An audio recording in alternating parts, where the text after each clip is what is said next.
we apologize for the delay. As you noticed, we're having a bit of difficulty with the background, but now it should be fine. For the co-hosts in the Zoom room, perhaps you could start the recording again.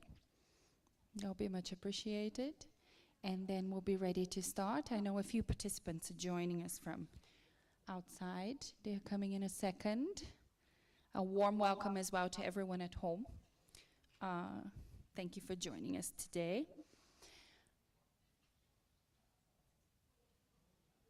Very good. Okay, so I would like to invite Professor Laura Dyson to say a few words of welcome.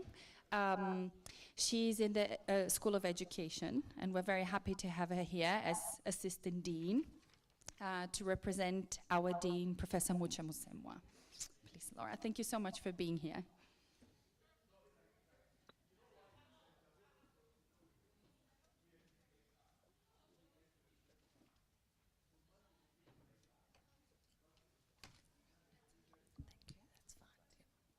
Thanks so much, Alice. It's an honor for me to be here today to represent the Dean of the Faculty of Humanities, Prof. Mucha Musemwa, who unfortunately couldn't be here. I'm one of the Assistant Deans for Teaching and Learning in the Faculty of Humanities. And it's such a pleasure to be at this celebratory one-day event. We are delighted that the Department of Sports and Culture and the Pan South African Language Board have chosen to celebrate with us at WITS and to gather some of the key players in the field.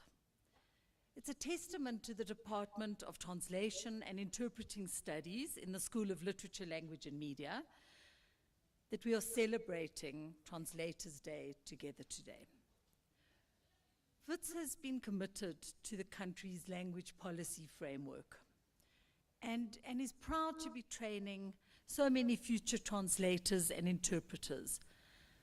Multilingualism has been at the heart of WITS from the start. We see linguistic diversity as a resource that demonstrates respect for language and cultural diversity.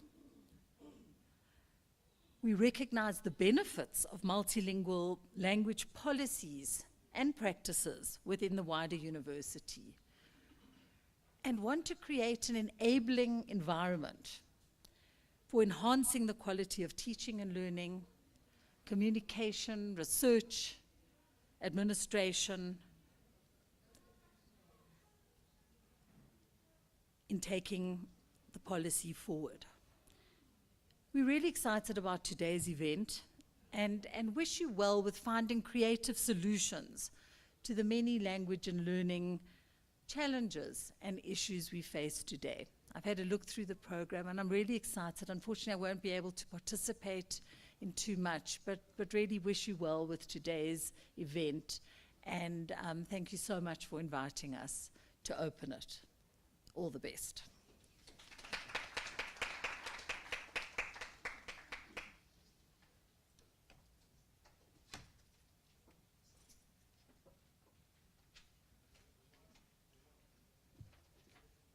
Thank you very much, Professor Dyson. So we started about 20 minutes later. We just have to take that into account when you look at the program. Now we would have the address by our Pansalb Executive Head of Languages, Mr. Julius Dantile.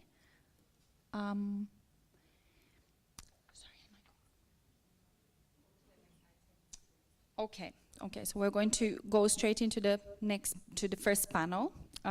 We've got the chair joining us online, Dr. Lutamo Hamwedizi, I hope I pronounce it correctly, Zizi, actually. Ramwedizi. Okay, very good, thank you.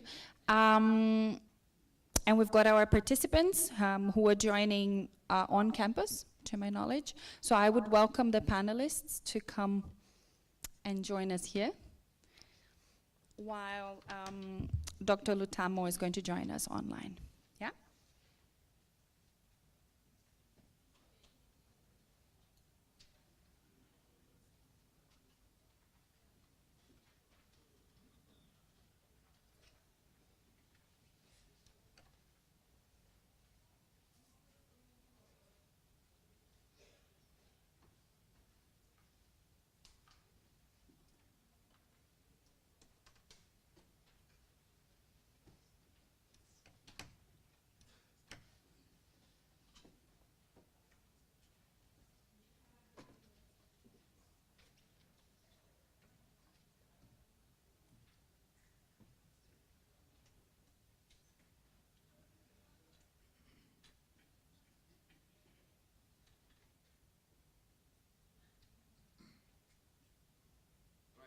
afternoon, everyone. I hope my panelists can hear me. Hello. We can hear you.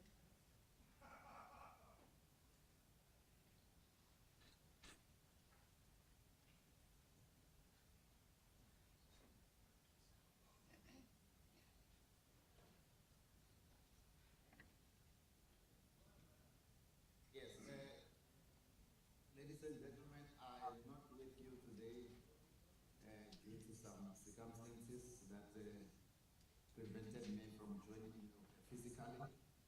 But I hope this is going to be as fruitful as if I was there with you. But I wish I was there as well. So welcome to this panel. I've got three ladies here. These are linguists. These are people who contribute daily to the development of our languages. So we're going to hear from them, and then we will take it from there with the questions and discussions. So they have got a topic here. We have a theme, which is the current realities. As I said, these officials or these colleagues or these individuals contribute a lot on a daily basis in the development of our languages. So they're going to talk about the current realities, which is why we exist as language practitioners, as interpreters, translators, and everyone who is involved in the running of these languages. So firstly, I'm going to ask to introduce Dr. Pansalb Dada, who's going to start with a presentation. I hope it's going to be shared on the screen so that everyone can follow. Can I confirm if everyone can hear me clearly?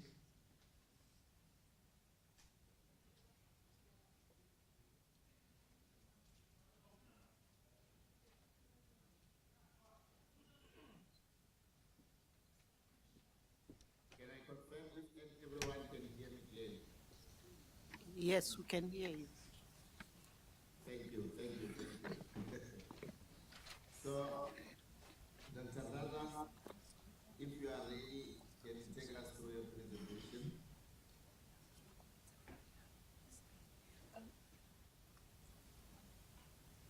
Yes, I can hear you. We're just having a bit of a technical glitch. 1 second, please.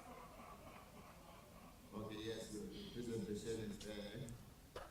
You can make it a slideshow so that it's clearly visible to everyone. I will close my video as you are presenting, and then I'll come back when we are done.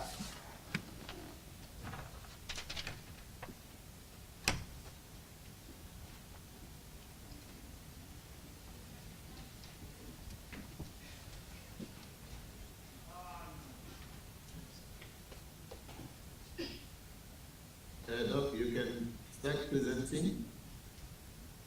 I'm sorry, I just need a moment. Mohammed is helping us. Okay. Thank you.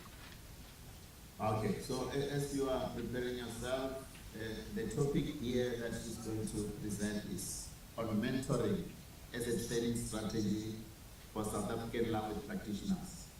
So mentoring is a very, very serious process that we need to do for our language practitioners. So I hope she will tell me when she's ready so that we can go through the presentation.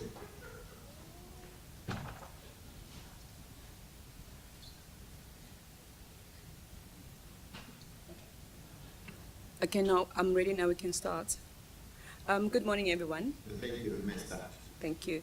Good morning, everyone. My name is Pansalb, as the chairperson has just said, and my topic is about the current realities. I'm looking at the role of mentorship when we are teaching our students in translation and interpreting. with my topic being mentorship as a translation strategy for South African language practitioners. So I'm going to speak firstly just a brief focus on introduction, of course, but then I'm going to speak about the first translators or first interpreters as well that we've had in South Africa, the role of legislation, or what role have legislation played in the professionalization of language practitioners. Briefly speak about the developments in the field of translation and interpreting, and the current practices that we are currently faced in South Africa. Then I'll look at the topics that are covered in the translation research in South Africa. And at the end, I'll speak about mentorship and its role in training interpreters and translators. So when it's about professionalization, we are speaking about when a person actually works in a field that they've been trained to work on, and they know how to work in that field and is recognized as a field that they are practicing in. And with translation and interpreting, we are speaking about, of course, transferring knowledge from one language to the other one. But what are we saying about professionalization of this practice in South Africa? Where are we? Is it being recognized as a real profession? Or can anyone just step in and interpret or translate? So I think it's important for us to recognize that translators and interpreters are people who ought to be recognized because they are trained to work in this field, but then the field is at times not recognized as a field worth of being professionalized. And here at WITS and other institutions who are offering translation and interpreting studies, we are teaching translators and interpreters so that they can be able to practice in the field, following all that is required for them in the profession. And we stress that it's important for the ones who translate, we teach to be different from those who just step in the field and work without any training. And with mentorship, we have mentors in our program who mentor our students, who help them in what they are doing, to hold them by the hand. Some of them are among you here, who hold them by the hand to help them, show them how to become better translators, how to become better interpreters when they are working. And with mentorship, the reason why I chose this topic, I thought of myself when I started working as a language practitioner.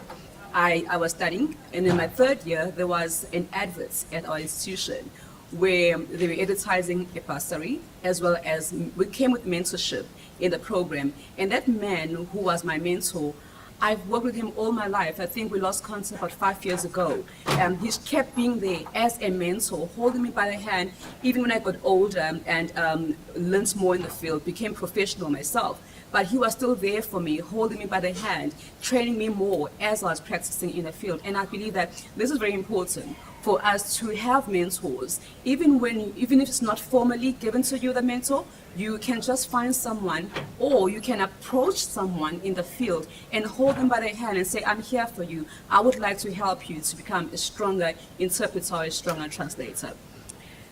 In South Africa, when we speak of translation and interpreting, we cannot speak about the field without recognizing Ochumato, Corey, as well as Pierre Simon, Dr. Johannes Theophilus van der Kamp, who were the first translators and interpreters in history. With Ochumato, we even have a program now, the Ochumato program, which we use for translation, named after this translator from back in history who interpreted from Dutch to the language spoken by the people who were in the Cape at that time. And the translator, Dr. Johannes and Pierre Simon, they were the first translators who translated religious material into English and Dutch, from English to Dutch, and also from Dutch to isiXhosa, which was an indigenous, which still is an indigenous South African language, which brought in the beginning of literature in African languages.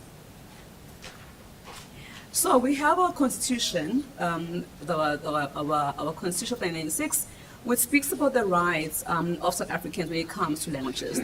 The constitution does not only speak of the right of interpreters and translators, but it speaks about the rights of every person to be able to be understood, to be able to speak their language freely in the country. And in this constitution, if I may quote section 35.3K, prescribes that every accused person has a right to a fair trial, which includes a right to be tried in a language that the accused person understands, or if that is not practicable, to have the proceedings interpreted in that language. So this emphasizes the importance of the profession that translators and interpreters are working in. So we are important and stay in a constitution. If that's the case, it's important for this field to be recognized as a profession that stands alone, and for translators and interpreters to be trained to work in this field. So what have we seen in this field thus far? The developments we have seen is that we have universities that are training interpreters and translators to work in the field, but we also have in-house training where people who, for instance, in courts, who just have their grade 12, they apply for a job, they get it, and when they are in, they are trained to work as interpreters, right? So we have a group of those who come from higher education. We have those who come from the world, if I may say, who just step in the field and start working. But then that's still fine because they have been trained there to work as interpreters and translators. But we still believe that it's important for them to acquire further training where they can learn the theories now. Behind the practice, there are theories involved in translating and interpreting. And at our institution, we are offering those. We are training students to work as translators and interpreters, but based on theoretical knowledge and not just only field-specific knowledge. I often wonder about specialization. I thought just to add it here as well, because in South Africa, we tend not to specialize. We translate everything, we interpret everything. We don't have people who are working in a particular field. But imagine a world where we have translators who are only translating educational material.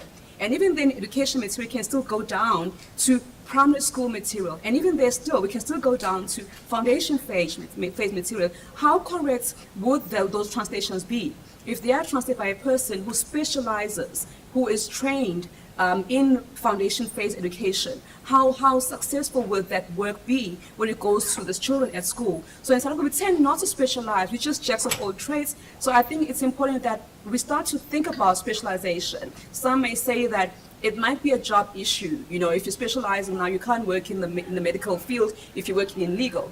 So we need to think about that as well. What about specialization? What are we doing to train translators to work as specialists in the field? In our field, in our studies, we do teach specialization, but in practice, we know very well that people just work any way that they get a gig, as people say these days.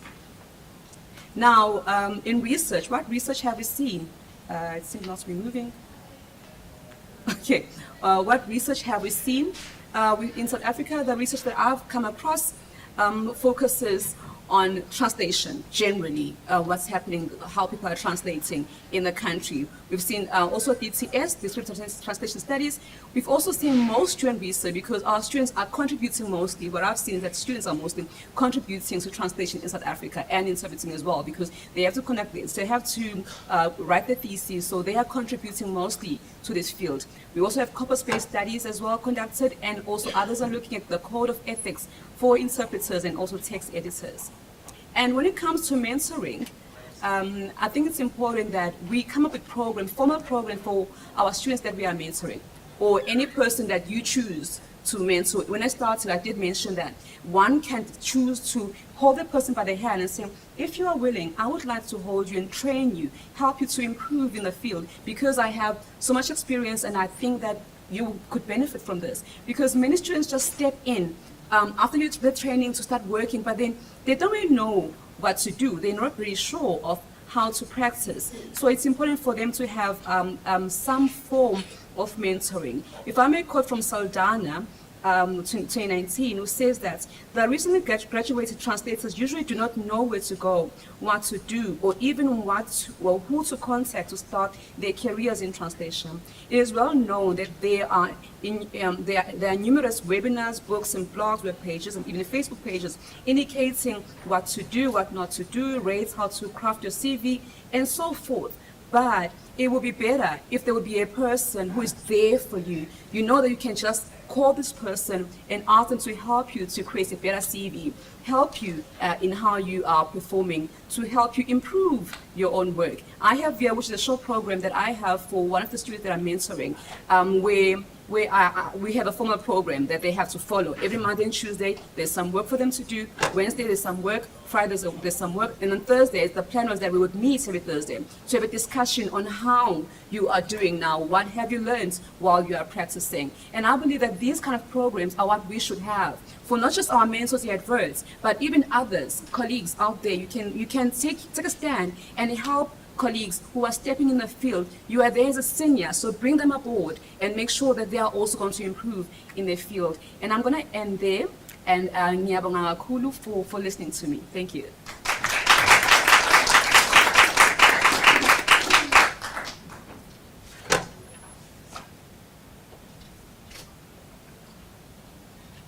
Wow, thank you very much for that practical experience and also your contribution in mentoring our students. Because I know in this field, most of the things that we do these days is counseling the language practitioner, because as students they know opportunities are few. And I think with mentoring will assist. So colleagues who will get the patients after all the presentations, I just want to proceed to our next presentation. Melissa, are you ready? Yes, I'm ready. Okay, Makuma, you can proceed. I'll take the questions after Ms. Mare. Please prepare your questions. Just make sure you prepare your test question, because we'll take one question for each person. If time permits, then we can give you an opportunity. But for now, let's prepare our best question for our presenters. Lamerita, you can proceed and present on the current realities. I know you are going to share with us your recent experiences. If what Dr. Lalo was saying is not true about mentoring, you can also say that. Thank you. You can proceed. Thank you. My name is Langishle Khumalo. I am an English language practitioner at the Department of Sports, Arts, Culture and Recreation. So my topic today is the role of a language practitioner in the public sector.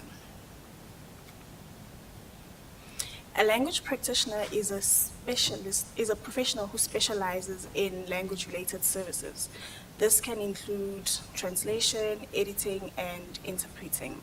So I'm just going to give you a brief background on what we do at our department. So at our department, we have 5 language practitioners.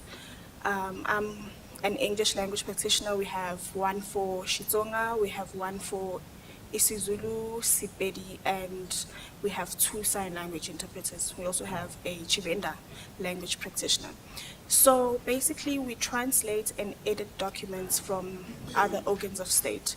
You may find that the Department of Health or other departments have something that they want to release to the public, such as their annual, I'm a bit nervous. Okay, so whenever they have a document that they want to release to the public, such as their annual report, they can bring it to us and then we can translate it and edit it. But usually it's translating because Pansalb deals with editing. So we translate those documents and then we send it back to them so that they may send it to the public.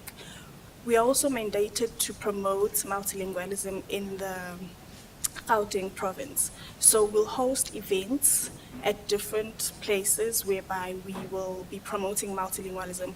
Basically, our events, we have multilingual debates, we have public speaking, where we give kids and other community members a chance to actually speak in their own languages. We usually hold them in indigenous language. English is also included. So at these events, we award the winners, basically, and we give them that thing that your language is important. You can actually use it to debate, you can actually use it at platforms. So another thing that we do, we monitor compliance from other organs of state. We work together with Pansalb. We have language forum. So basically, we are trying to get departments to have their own internal language policies. So every quarter, we have to host a forum and check on how far are they, what are they doing. Most departments do not have internal language policies, and even language units they don't have. So we are trying to do that, which is why we are monitoring them. And we also offer South African Sign Language interpreting services. We recently appointed 2 sign language interpreters, and they are always there at our events and also at other department events. They have to request them though, if they need assistance. So everything that I've just mentioned, we work together with the Pan South African Language Board as our main stakeholder, but we also have other stakeholders. So, positives of being a language practitioner. These are from my experience. So as I said earlier, that we help other governments to communicate to the community. That is a positive because you know that you have impact on communication. You know that there are elders that are able to get information in their own language, their language that they understand.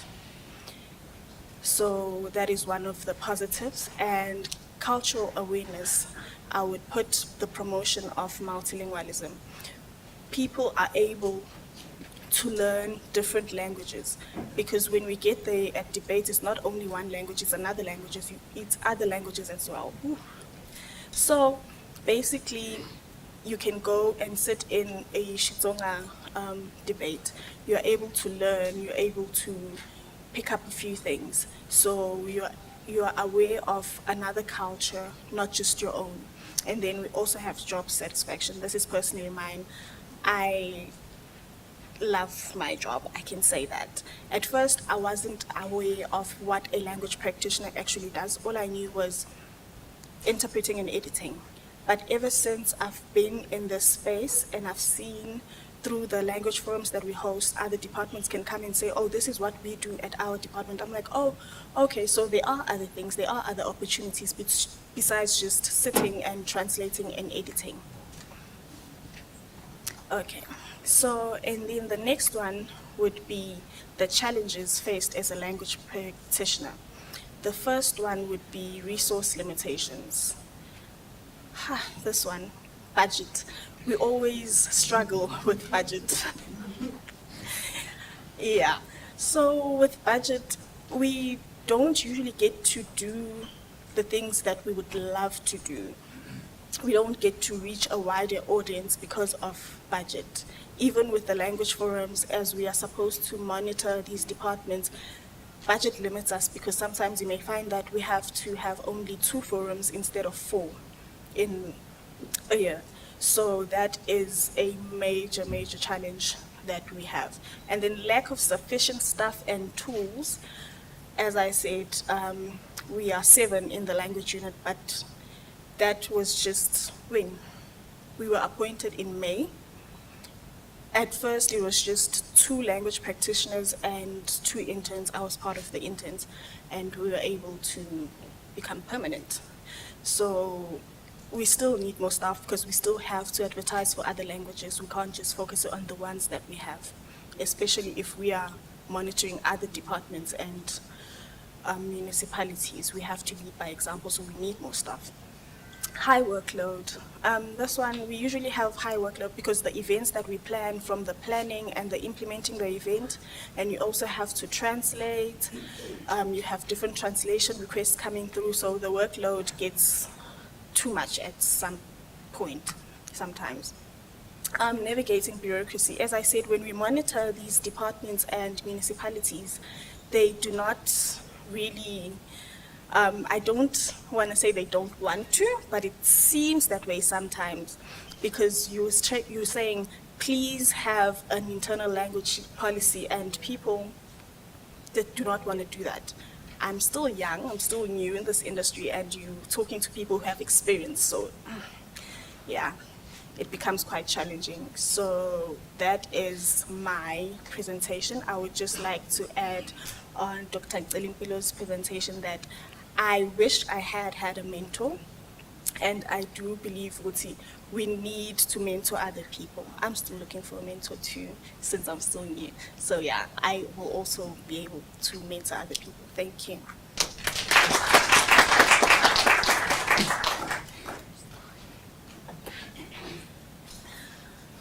Thank you very much, Langeli. You wouldn't say that you studied in May. Also that you never studied. What are you thinking about? That was wonderful. That was wonderful. Thank you very much. I think the most thing that I like about that presentation is that she said, I love my job. That is what we need from every language practitioner. They should love their job, because without that love of that job, you can never do it to the satisfaction. Thank you very much. Ms. Marie, is your turn. Thank you. I do not have a laptop. My laptop is playing up, and at the moment I'm using a desktop, but I did send Okay. through. Yes, I can see it here. Oh, Thank okay. you. You can go ahead. Just, And welcome. just to be able Nice to see you. Yes, okay. No, thank you. Thank you very much to Pansalb and the Gauteng Department of Sports, Arts and Culture, and for inviting me. I appreciate that, because as freelance language practitioners, we work a lot in isolation. And thank you for organizing this International Translation Day and the commemoration. And thank you also to VETS for hosting this event.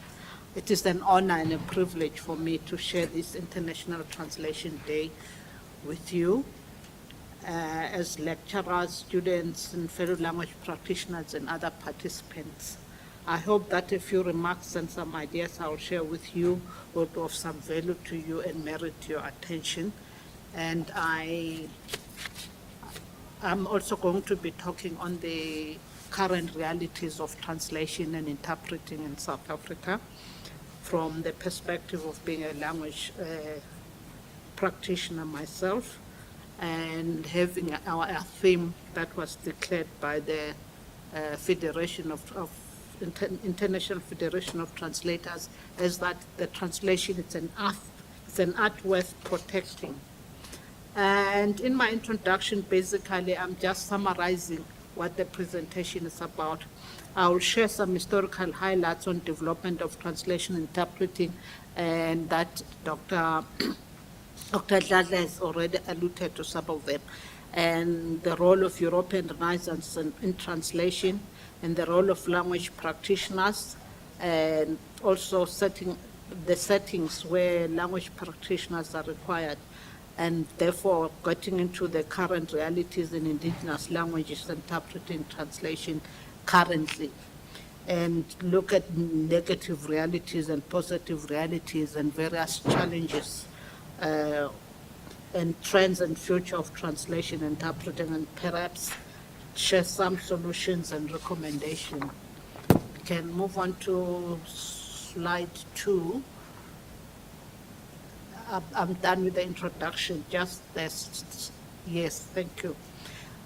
Basically, we regard this day, or I see these days as a Saint Jerome, who is the father of translation, who translated the Bible into Latin in 382 AD. And William Tyndale, who was between 1494 and 1536 alive, first translated the Bible into English from Hebrew and Greek, and advocating for accessibility of the Bible to all people. And for his trouble, he was killed.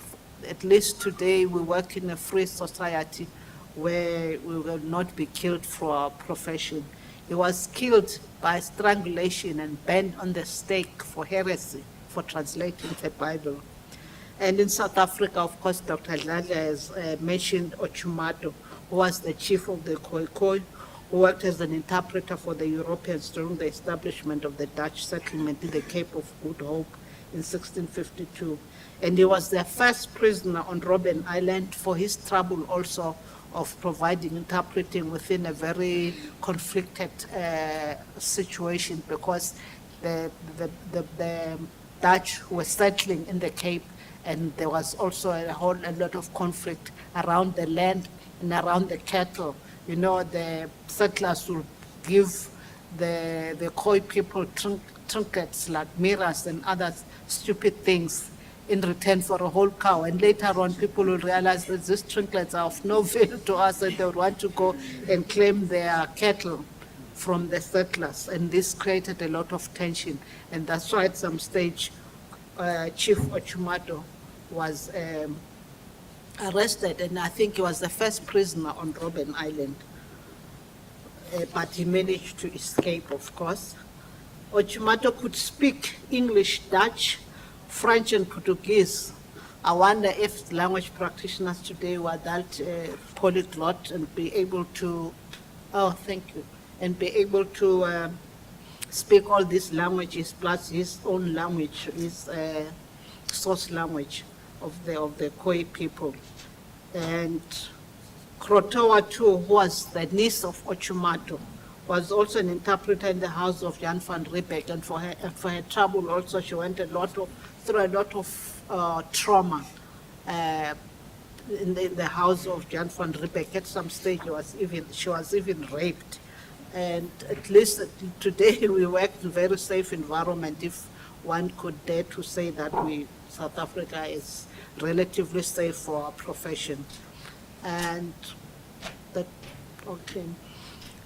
and the translation role in the Renaissance era. Translation became very, very crucial during the Renaissance era.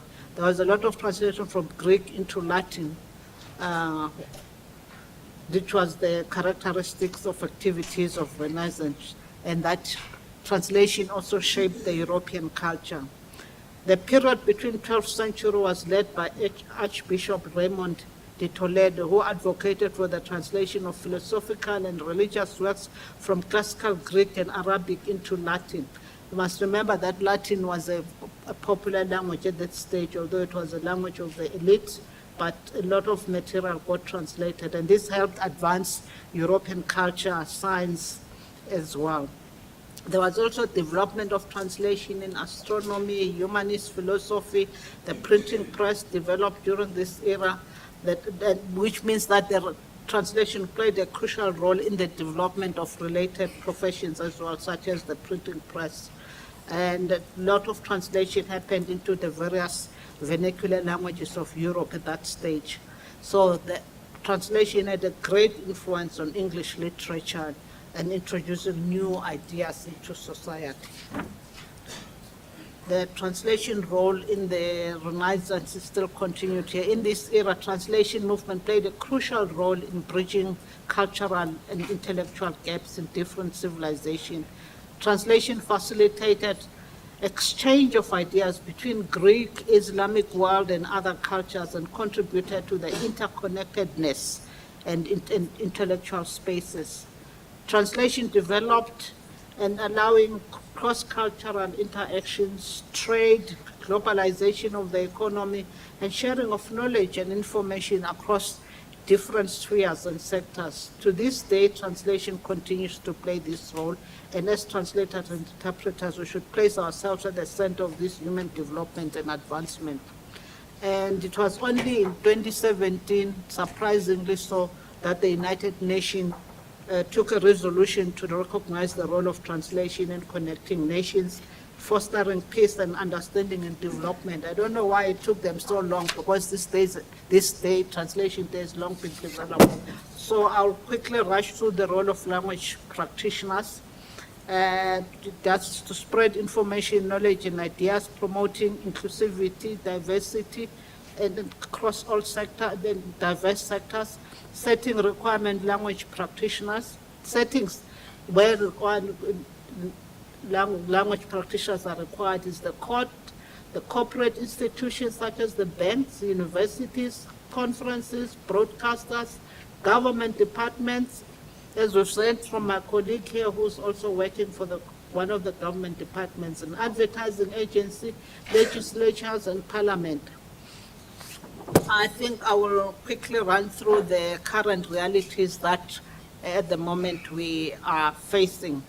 I think there's a lack of recognition and regulation and professionalization in indigenous language interpreting and translation, because currently, although we have the establishment of Southern Language Practitioners Council, which has not properly been able to start functioning, at the moment the language practice is not properly regulated. Anybody can wake up and today I say, I'm a language practitioner, whereas in other professions, you can't just wake up and say, today I'm an accountant, or I'm a doctor, or I'm a plumber.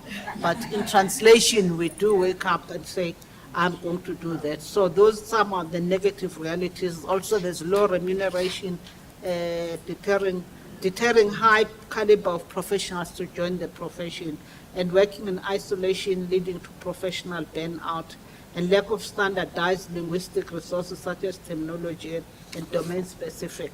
But there are also positive realities, which I think I'm going to end on it. The current realities in indigenous languages and interpreting is that there has been establishment of Pansalb Language Board, which was established in 1995. There's also been creation of provincial language committees, national language bodies, and lexicographic units across all the official languages under Pansalb. The formation of language units in government departments. South African Language Practitioners Council, which was established in 2023, you'll hear more about it later. And there's also been an act, the National Language Policy Framework and Use of Official Languages Act. So there are various developments that have, positive developments and realities that have happened. And I think I could just share some few recommendations and solutions. Building reputation as a professional and accountable translator and interpreter, and joining various professional activities and professional association, maintaining high professional standards, which will also help in being recognized as a profession in the language practice. I think I'll end up here. I'm being told I've run over my time. Sorry I didn't get to the conclusion of my input. Thank you.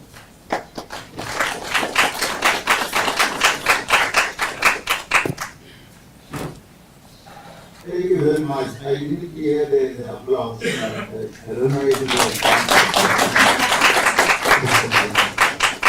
Thank you very much. I think you may think you did complete your presentation, but from what you have said and also what was projected, I think you covered a lot. Also looking at that, you also provided recommendations, because normally we just present and we don't provide some recommendations. Thank you very much. That is much appreciated. So I'm going to ask if there are questions that you need to pose to our panelists. You can also write those questions on the chat if you are joining us online. And I'll see the indication there of whether we have questions for our panelists.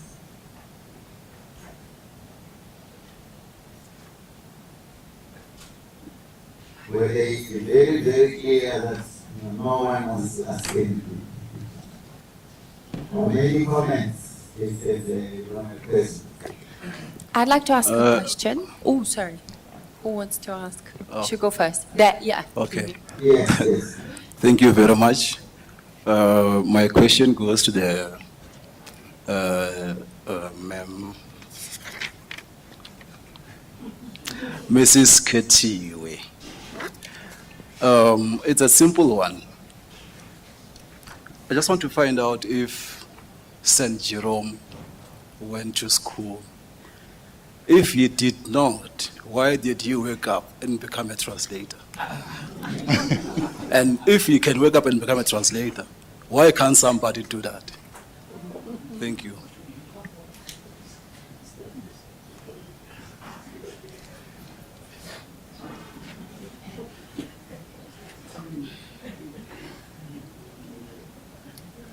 Oh, I thought maybe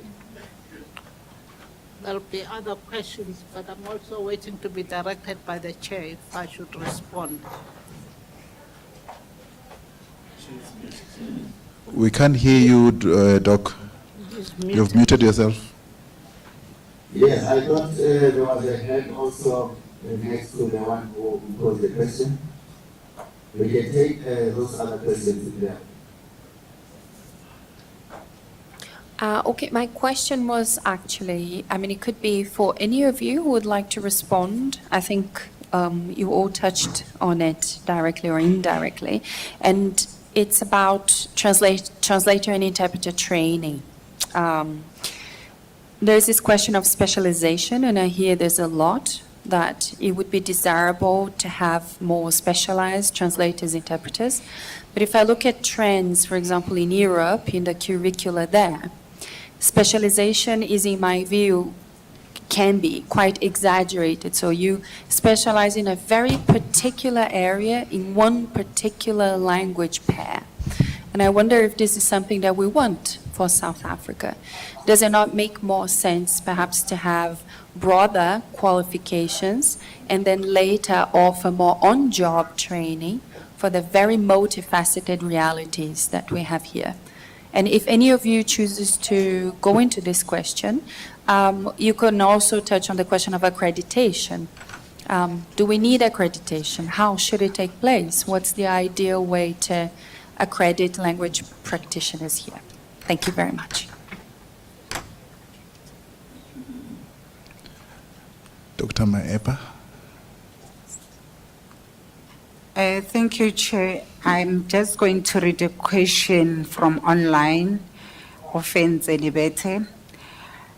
What does one study to become a language practitioner? Thank you. I think there was one more question there at the back. Oh, yeah, yes, please. My question is directed to Ms. Maris. I can see that they are saying you are a freelance language practitioner. So I would like to know what are the advantages and disadvantages of being a freelance language practitioner? And also, what does freelance language practitioner do? Thank you very much. Thank you. Chairperson, I think we'll take that round. You'll guide if we can take another round. Thank you, thank you. I think Ms. Marais, the first one was directed to you, and then the others could be answered by anyone. So please take us through the first one. Thank you.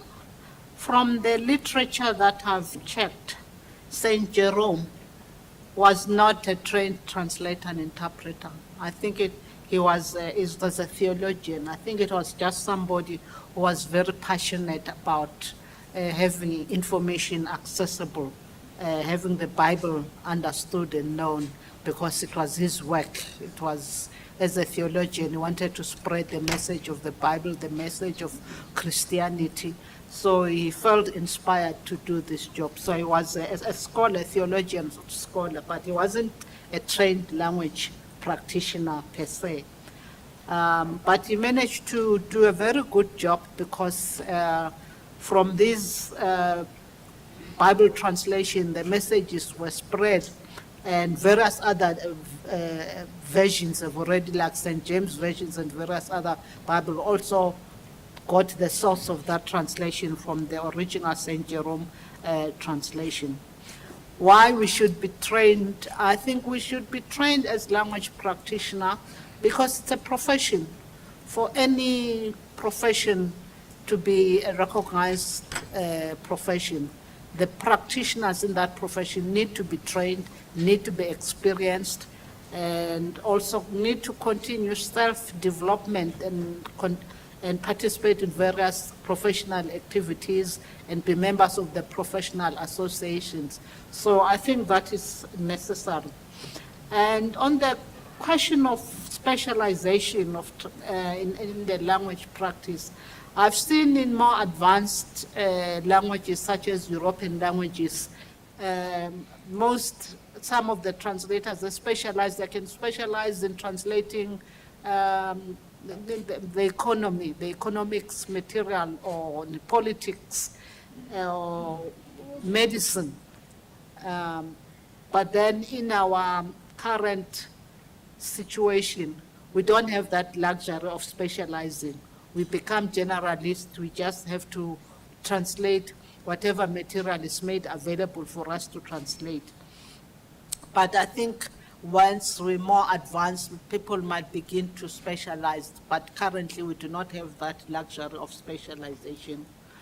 On accreditation, yes, we do need accreditation. We need people to be qualified, to be professionally trained, and be qualified, and once they've gotten all the experience, and begin to be accredited. And actually that's what one of the things that the South African Language Practitioners Council will be doing, is to accredit language practitioners. Why we need to study to be practitioner? Any profession to be taken seriously, people do need to study to practice in that kind of profession. And on the advantages and disadvantages of being a freelancer, one of the disadvantages, of course, is that you work in isolation, and you're not like in a setting where you've got your colleagues for discussion, for consultation. You work in isolation. The relationship you do have is just between you and the client that you work for, which means you need a lot of briefing for various materials that you translate for, or briefing for the interpreting. If you're going to be going to a conference, you need to have prior knowledge and engagement of the settings where you'll be required to interpret, and then get as much information as you can to be able to do a decent job. But also, you also need to generally upgrade yourself, self-develop yourself. So I think those are the disadvantages. And the advantage I know is that you've got self-control of your time and your timeline, deadlines that you're working with, as long as it's agreed between you and the clients that you're working for. Thank you. If I may come in on the question about specialization and accreditation. Yes. Okay. I believe that with specialization, it would be better because the translators or interpreters in that particular field will be more informed as compared to a person who just has general knowledge about that field. When one translates a technical text, there's a lot of research that goes into it. But if I was to specialize in translating medical text, then it would be easier for me as a person who is translating.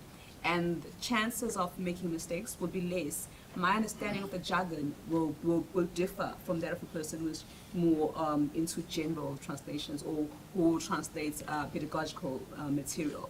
So I think with that, it's quite important to consider the jargon that goes into translation and the research. I'm also thinking of, as Ms. Marais was speaking about St. Jerome, from Clevy's question, that he sort of woke up and became a translator, as Clevy puts it. And she said that he was a theologian, which means he was a specialist in theology. And with his strong language skills, he was able to translate. Going back to specialization, that you may be a medical practitioner or a lawyer with strong language capabilities, which enables you to translate in that particular field, but not generally in any other field. And with regards to accreditation, it's just to add there on what Ms. Marais said, I'm also thinking that it will help to minimize this wake up and interpret syndrome, because there will be a person who's controlling, there will be an institution that controls this narrative of who becomes a translator, who is allowed to interpret. We know very well what happened a few years ago with the Nelson Mandela Memorial Saga. To avoid such incidents, accreditation is key.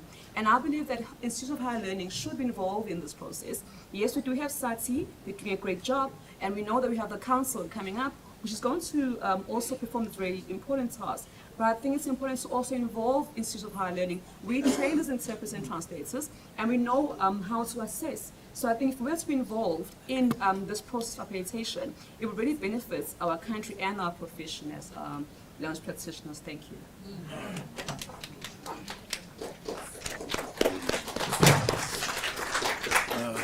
Thank you. There's one last one. I think Langete can answer this one. Why do I have to study to become a language practitioner? Well, I studied language practice at the Tshwane University of Technology, but I think there are institutions that provide linguistics, a course in linguistics. I think you can also study that. Thank you. Thank you. Do we have any other question before we close the session? Chairperson. Yes. Chairperson, we are running behind time. We started 20 minutes late. We are pressed for time, colleagues. I'm not really suppressing conversation or debate. It's to ensure that our program runs well, smoothly. Maybe unless if you have some remarks, Chairperson, that then I can take over and move the program forward. No, thank you very much for this opportunity, and also thank you to our panelists. I think they did a wonderful job of presenting and also responding to questions. Thank you very much, Chairperson, the program director, Mr. Tom. Thank you. Thank you very much. Good morning, Ndimacheroni, Huyemore. I think when the program started, we did not meet each other. My name is Ndicheni Toka from the Department of Sports, Arts and Culture, tasked with boring you for the day with the program. Like I said earlier, we are running a bit behind time. We started 20 minutes late. Maybe before we move, thank you very much to the chairperson on this panel discussion, as well as the panelists. We really appreciate your views. I think there's a lot of insights that we gained, we've learned. Siyabonga. Nda.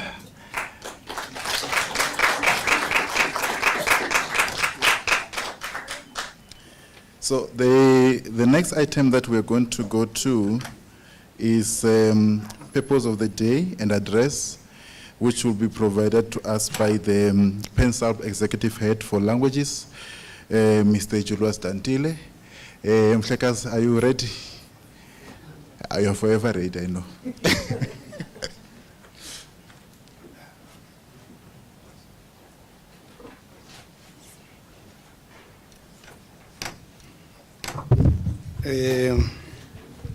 Good morning. I hope it's still good. Mine was not good. Sanbonan, Dimacheron.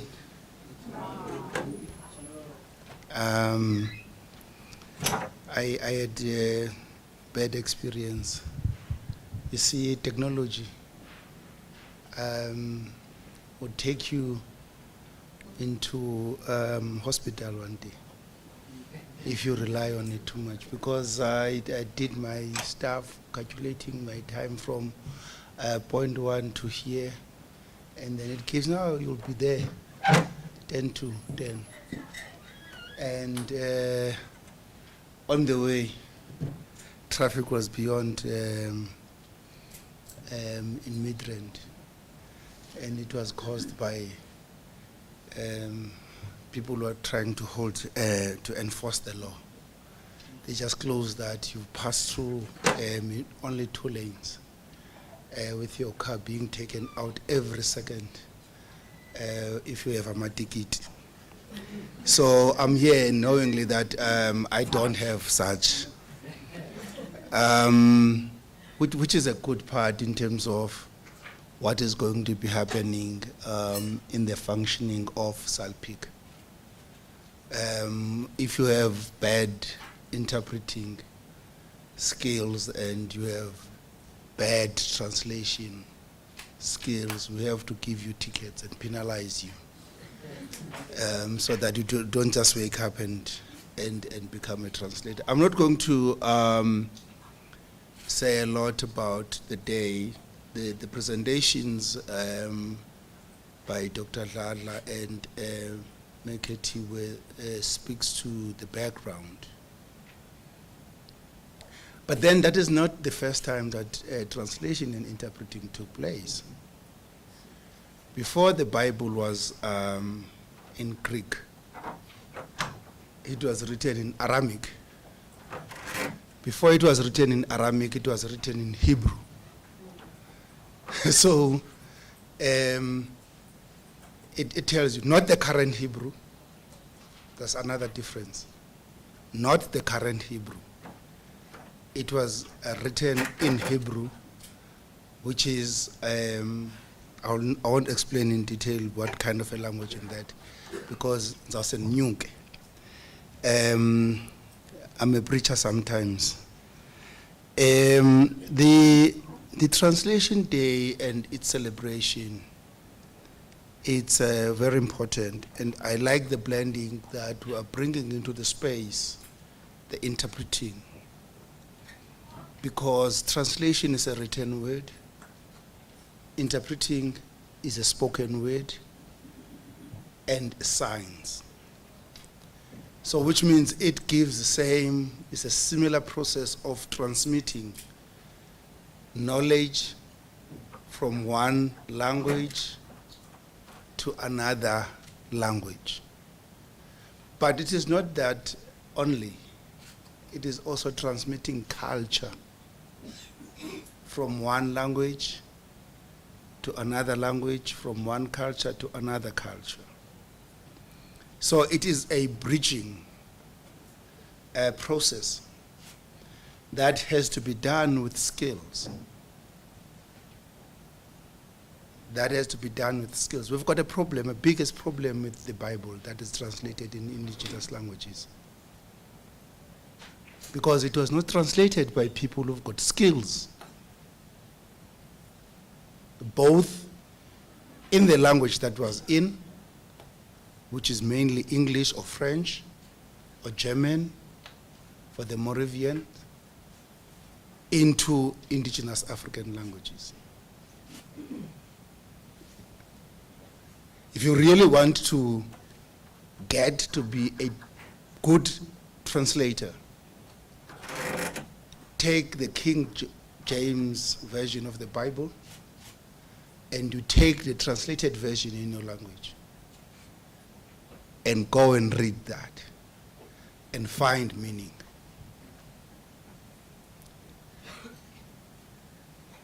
And the meaning that you will find there,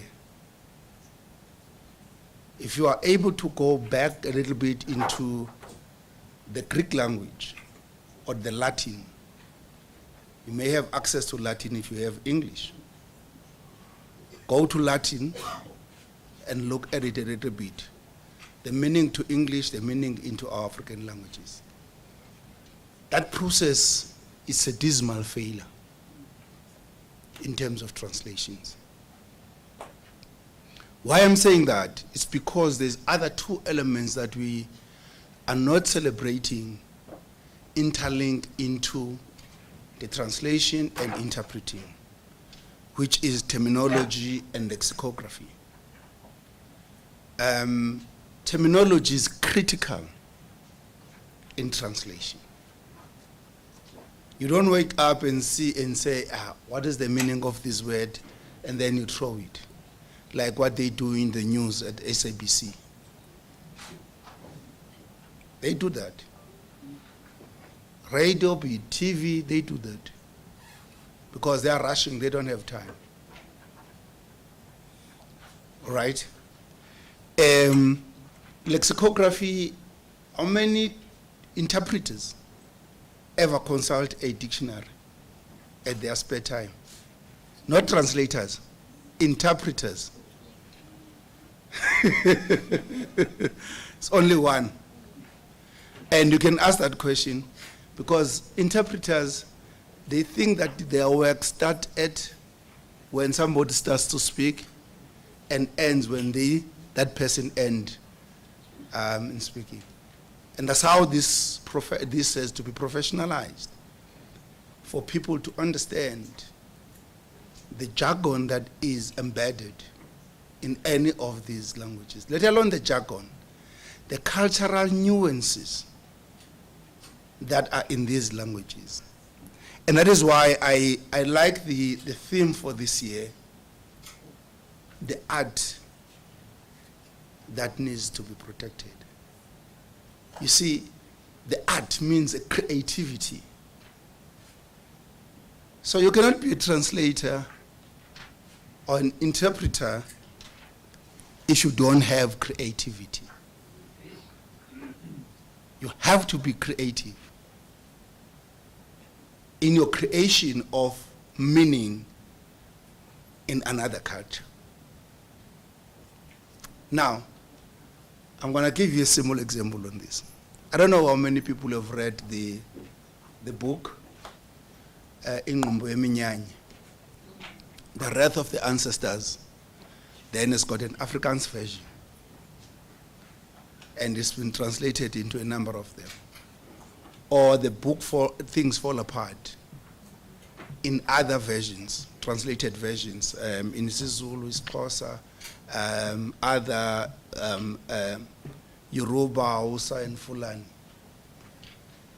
I'm telling you the disaster that are in isiXhosa English version. I'm saying isiXhosa English version because what is there, the translator was very creative. Very creative. To such an extent that even idioms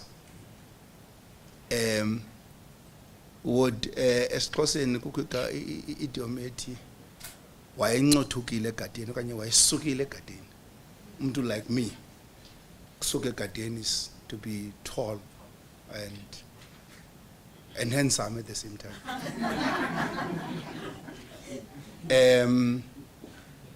So ufafa lo mfana. Now the translator there in that book says he was saturated from the cloud.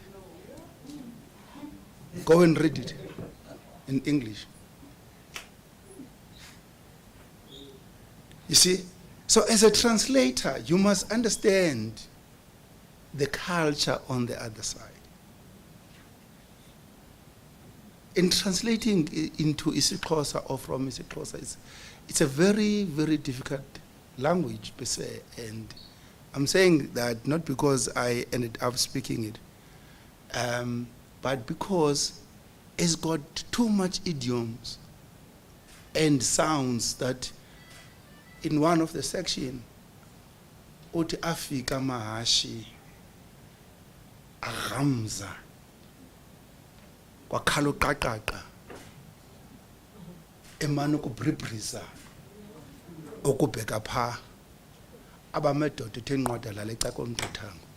Now I'm looking at this, what I've said now, at that phrase only this guy is translating into English and even in Afrikaans. It's a mess.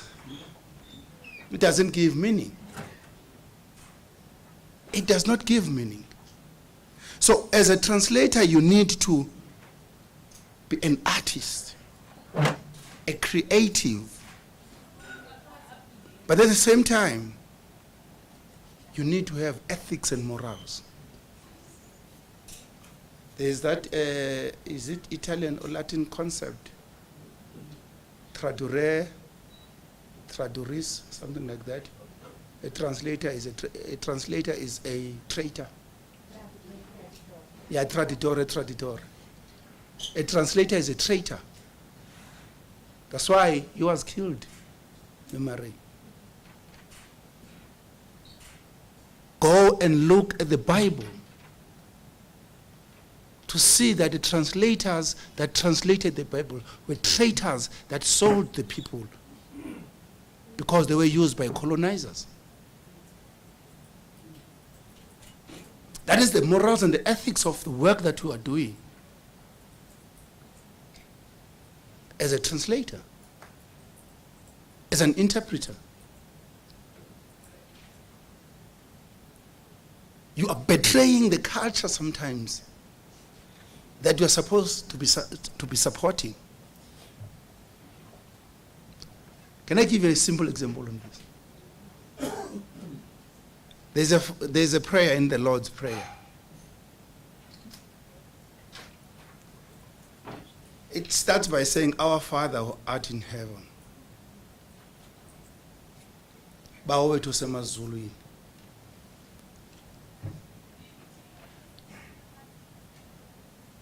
The concept of a father and the concept of ubao in isiXhosa, it's not the same. Now I know that you are going to be shocked by that. A father in English is anybody who can give birth to anybody.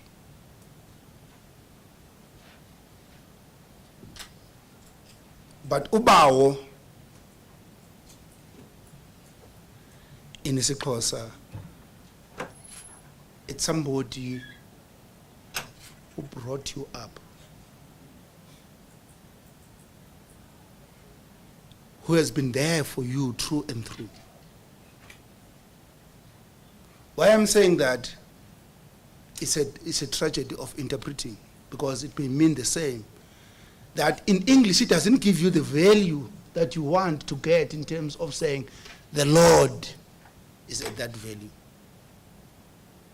Now, let's go to another phrase in the prayer that says, give us this day our daily bread. What is it? Siphe namhlanje isonka sethu semihla ngemihla. Does that mean that? I'm not going to go into the detail of this thing, but what I'm saying, you need to be moral and ethical.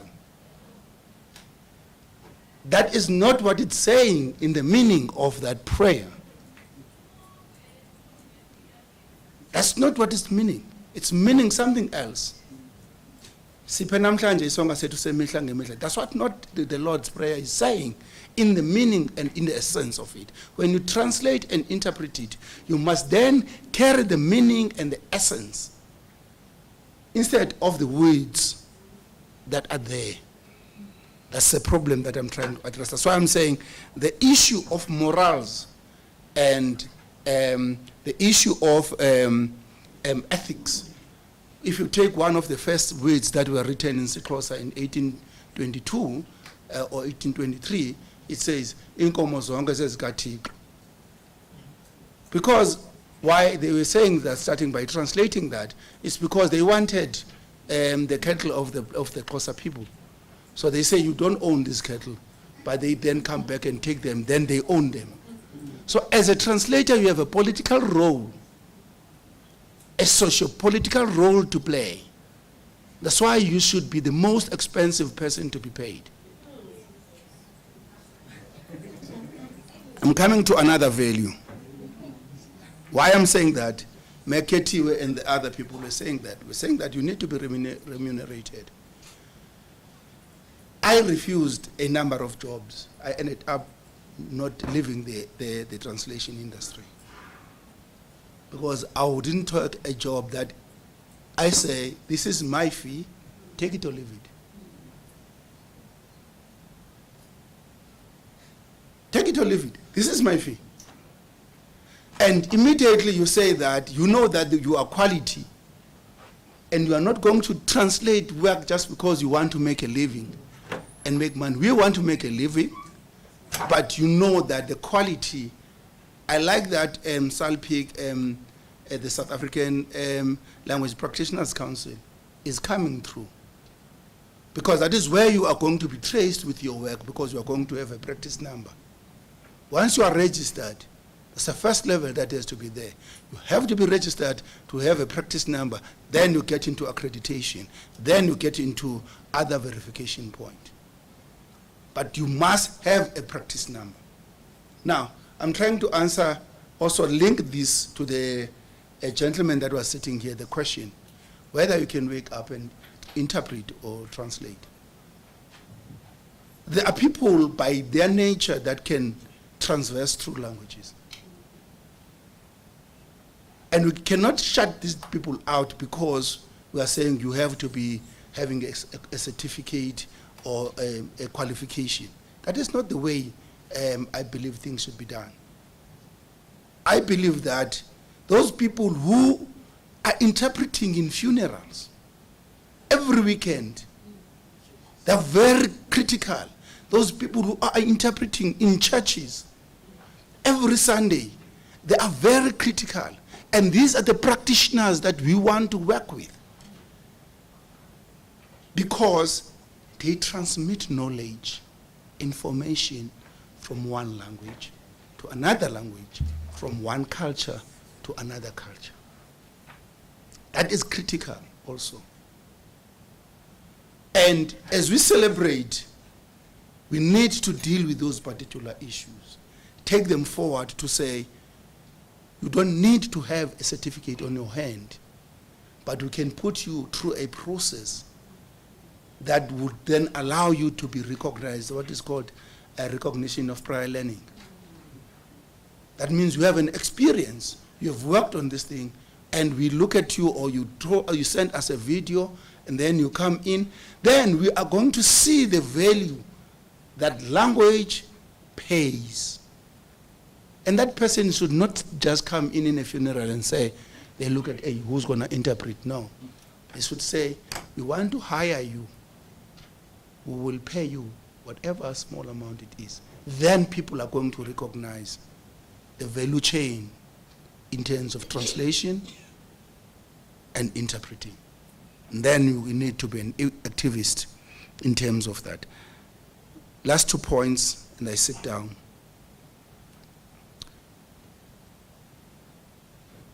As Pan South African Language Board, we are dealing with the issue of quality through spelling and orthography rules. And they change.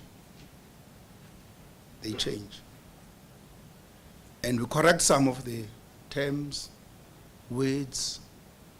For those Babula Tsonga would know that banking kulu and banging kulu has been changed. And it was out there, a big fight. And fortunately, I was just at the part of that. I was not involved in it. And I said, that would never be solved by anybody else. But Tsoga should come in one room. We brought in the police so that when they kill each other, over the end, somebody's going to take care of that. They fought, and my name was all over the media for things that, and I said, I'm not going to say any other thing. But Tsonga, that's how Pansalb is constructed. It's not coming out of the blue. The National Language Body is the people nominated by the people to represent the language. Now, let's leave out the other things that I nominate my Nyansi or my other family member and all that so that they can get there. And I don't know how much that makes you earn that. But the good part is that you sleep in the hotel during the weekend. Let me not say too much because there are people who are members of the board. But the point is that what I'm trying to put forward is that Pansalb is there to facilitate. And I think that people should understand that. Pansalb's responsibility is not to develop languages, but is to facilitate the development and the use of languages. We create conditions in terms of the Constitution. Immediately you take the constitutional interpretation around that.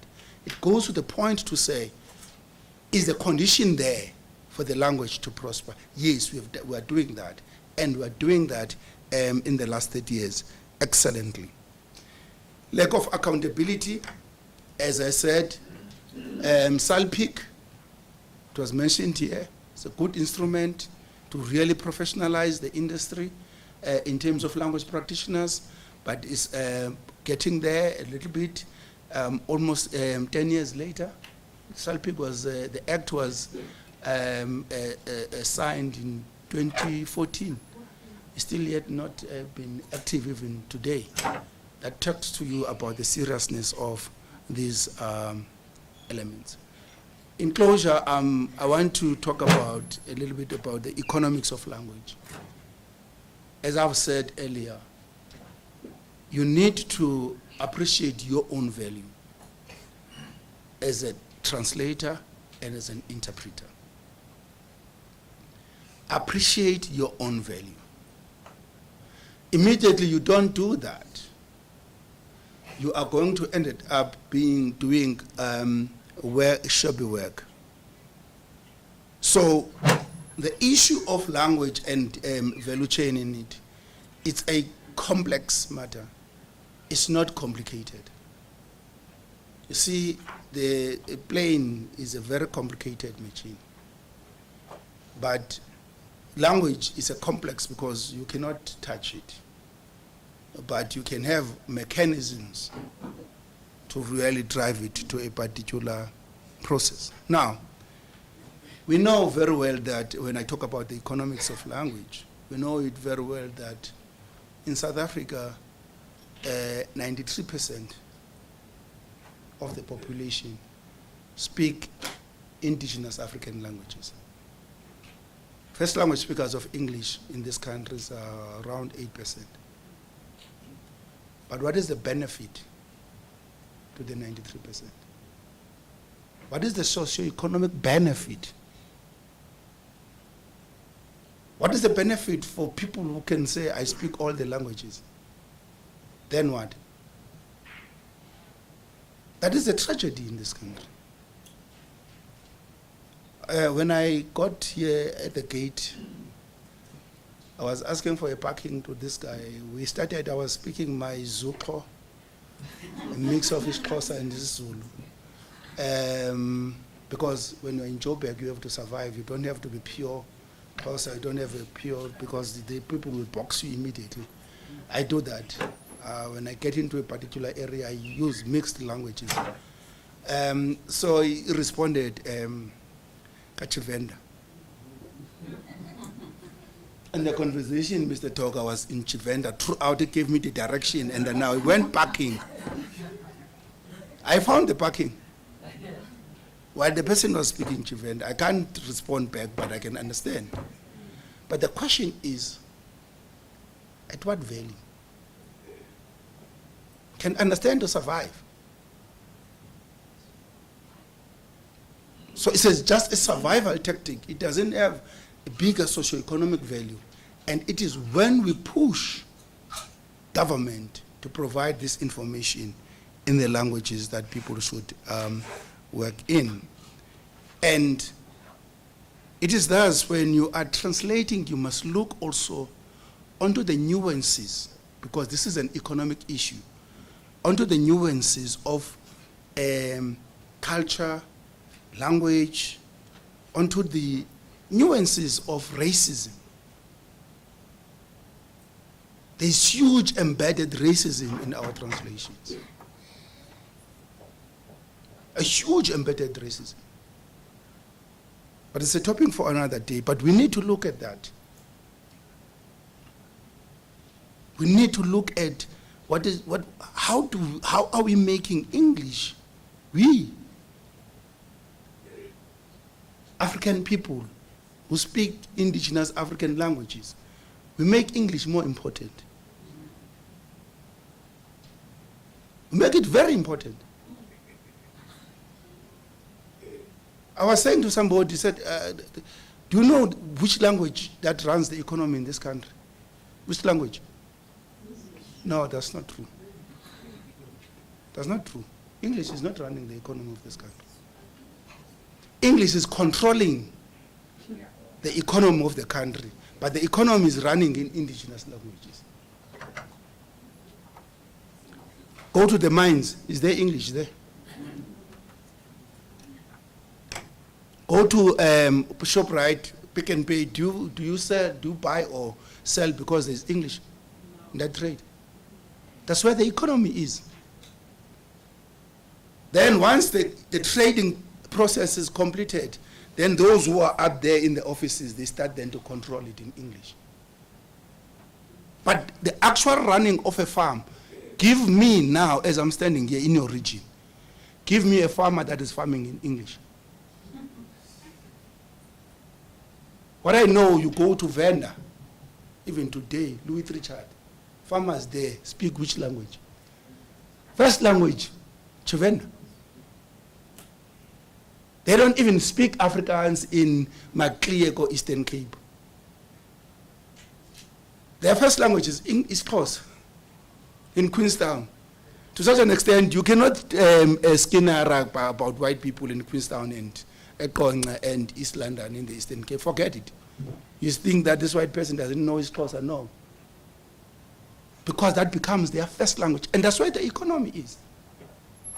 So until we change the way we think as translators and interpreters, where I'm going to the closer point of decoloniality.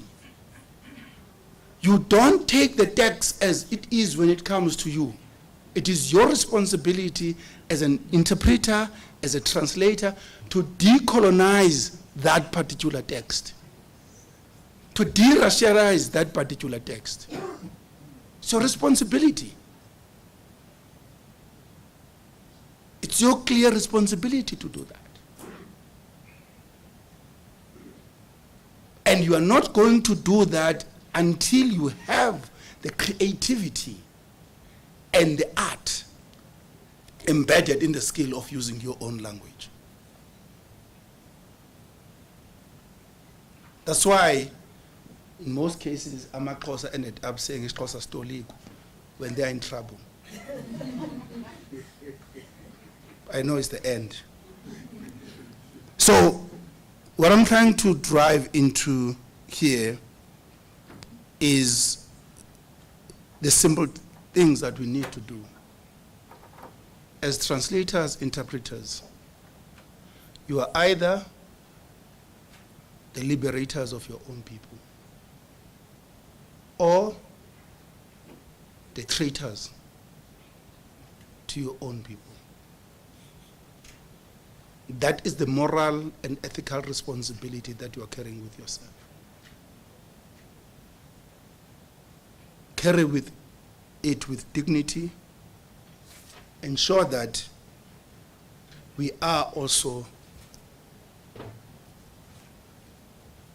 creating socio-economic mobility. Let people own the language through your translation. Once they own the language, then they will own the laws that surrounds them. Once they own the laws that surrounds them, it's going to end up for them and owning the land. So there are triple L's that you have to work with. It's the language, it's the land, and it's the law. As long as indigenous African people who speak indigenous African languages do not own any of the three elements, you are still going to suffer economically. So my point is, when we celebrate this, we should be looking forward. How do we create socio-economic mobility? That means, how do we make people to make money out of this? One of the things that we would need is quality translation. Thank you.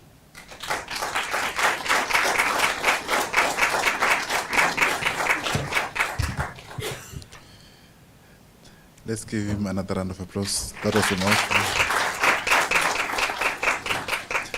Thank you very much, Tate Dantile, for that presentation. It was quite a mouthful. We live in a country where we have 12 official languages. We live in a continent where there are 54 countries. And in all those 54 countries, you have over 2,000 cultures, and those cultures are linked to language. Now imagine how much is lost in translation if the profession is not professionalized. As we move on to the next speaker, we invite Ms. Telmakose.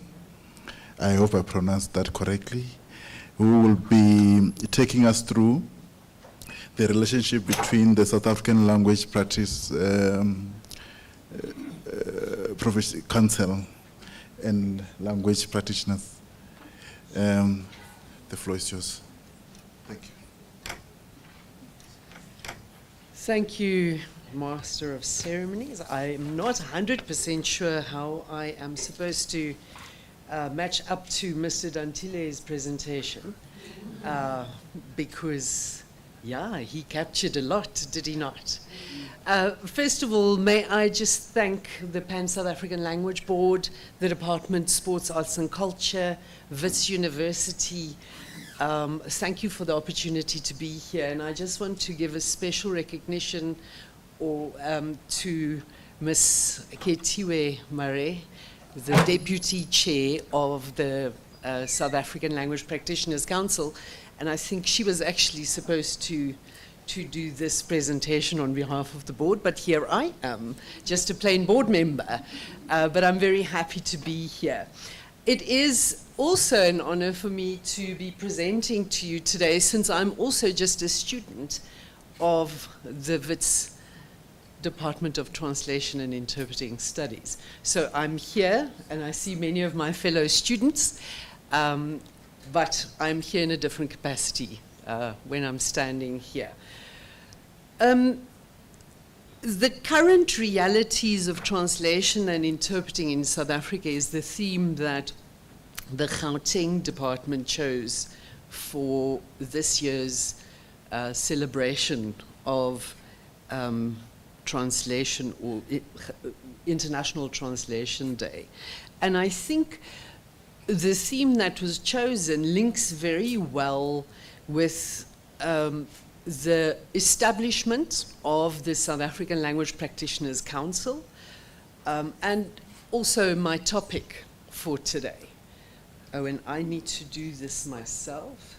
So my topic for today is need to know, and the relationship between what we call, or we've abbreviated it to SALPIC, which is the South African Language Practitioners Council, as well as language practitioners. Now, just to provide you with a little bit of background of the legal framework of SALPIC, SALPIC was established as a result of the Language Practitioners Council Act, which is Act number 8 of 2014. The next piece of legislation that we can look at when we are talking about the Practitioners Council are the regulations to the Act, which were promulgated in November 2015. And then, of course, the SALPIC board was appointed by the Minister of Sports, Arts and Culture in June of last year. Now, I know that Ms. Kumalu already gave us a definition of what a language practitioner is, so I am not going to go on to explain that again, because I do have limited time. So let us then just move on to the next slide. In terms of what the relationship is between SALPIC and language practitioners in this council, I think it's the best if we're to look at the objectives according to the Act, the objectives of SALPIC, and then relate that to how it creates a relationship between language practitioners and the council. So the first one is to promote and protect the language practice in South Africa. Now, how does that relate? How does that create a relationship between practitioners and the council? Well, it's to uphold the integrity and the quality of language services in our country. And I think Mr. Dantile has explained it very nicely when he gave the examples of how poor translation can sometimes be an embarrassment to the users of the language. So we will uphold the integrity and the quality of language services in this country. The second objective is to scrutinize the particulars of people intending to register with the council. Now, that will ensure that only qualified and competent individuals are indeed allowed to practice in the country. And as as language practitioners, the relationship that we want to have with the council is one of, I am proudly an interpreter, or I am proudly a translator, right? And how can we say that proudly if we are unsure that other practitioners in the field does not live up to those standards? All right, so the next one is for CELPIC to accredit people who are accreditable. And inherent, this means that it will provide recognition to those who have demonstrated their competence in the profession. And that is an important part, because as Ms. Kitiwe said, you know, you wake up in the morning and you decide, today I'm an interpreter, or today I am a translator. Well, unfortunately, perhaps 100 years ago, yes. And perhaps 50 years ago in this country. But I think that's not the reality anymore. We need to up our game. We need to provide more professional services to the consumers of our services. So the next objective of CELPIC is to register people who are registrable by the council. So first you'll have to go through a process of accreditation. So you'll apply to be accredited, go through the accreditation testing, and once you're successful, you can register with the council. And what does that mean for the relationship between language practitioners and CELPIC? Well, it means that CELPIC will maintain an up-to-date registry of qualified language practitioners. The fifth objective is to develop, implement, revise, and amend a code of conduct relating to the conduct of registered language practitioners. So here it will ensure that ethical practices and professional behavior is done by language practitioners. Then there's protect language practitioners' professional interest. So the council will also advocate for the rights and the interests of language practitioners. Then number 7, or objective number 7, is to protect the members. And I think I need to go on there, right. To protect the members of the public who make use of the services that are provided by language practitioners. So the council will assist language practitioners to make sure that their services are of a standard that is a high quality and professional for the consumers as well. 8th, regulate the provision of language services to the members of public. And again, it's to ensure compliance with the regulations so that service quality and professionalism is maintained.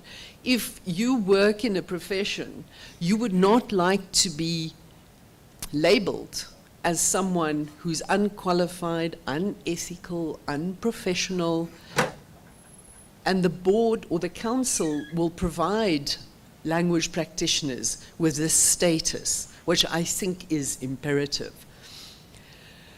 The 9th objective is to provide and encourage the provision of opportunities for persons, especially from indigenous communities, to enter and to participate in the language practice in South Africa.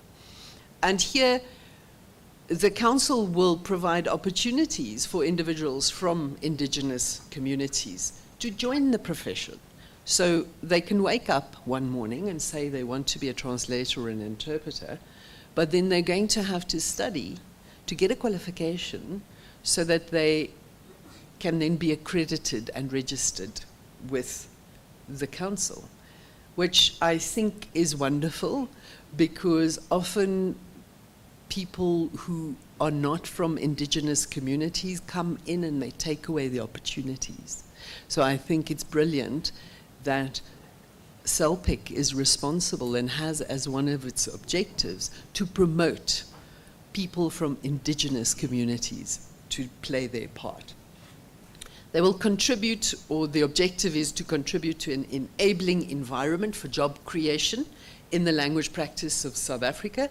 And this goes back to the economy again. You know, are we being paid enough? Are we not being paid enough? Should we be paid more? Should we be paid less? And this leads us then to the 11th objective, which is to advise the minister on matters that affects language professions. So I think it's important that we are aware that CELPIC will be able to advocate for policies and initiatives that will support the growth and the development of language practice in South Africa. Now, that was quite a bit. Just a little bit to say that the objectives and the responsibilities of CELPIC underscores its commitment to fostering a professional, an ethical, and a well-regulated language practice industry. And I think that is also something that was raised earlier, is the fact that it's not a regulated profession.